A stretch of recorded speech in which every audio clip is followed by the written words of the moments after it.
The A to Z guide to Bordeaux wines. Today, the letter N, as in nose. Breathe in the aromas of a Bordeaux wine. Hello, Elsa. Hello. Is there a method to smell the aromas of a Bordeaux wine? Absolutely. It is done in 2 stages. The first nose is where we will assess the intensity of the wine and where we will be able to evaluate the most volatile aromas, meaning those which are expressed first. Then the second stage is the second nose, when we will be able to oxygenate the wine in order for it to express the least volatile aromas and confirm the intensity of the first nose. So how do I find my bearings with all these aromas? We have listed all these aromas in different aromatic categories. There are 11.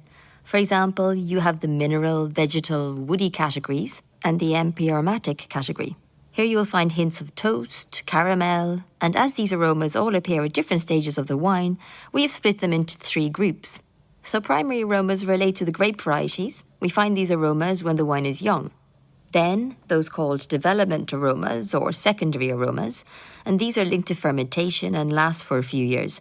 And lastly, tertiary aromas, which result from maturation in vats and barrels or later in bottles. Are there some aromas specific to Bordeaux wines? Yes, for example, when there is a majority of Cabernet Sauvignon, we will find aromas of dark-coloured berries, blackcurrant and spicy hints. Whereas when Merlot is a majority, we will find scents of red fruit, cherry and fragrances of violet. So that's for red wine. What about white wine? For dry white wines, we'll find mainly aromas of exotic fruits, citrus fruit, lemon and grapefruit. Whereas for semi-sweet and sweet white wines, those we call sweet Bordeaux, we will find hints of crystallized fruit, apricot and delicate notes of honey. In fact, oenology and perfumery are quite similar, aren't they? It's true, enologists, just like perfumers, must be able to identify simple aromas and also perceive them in much more complex structures.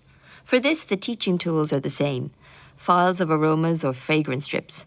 Generally, what can be said about improving tasting skills is to pay attention to all the smells that surround us every day.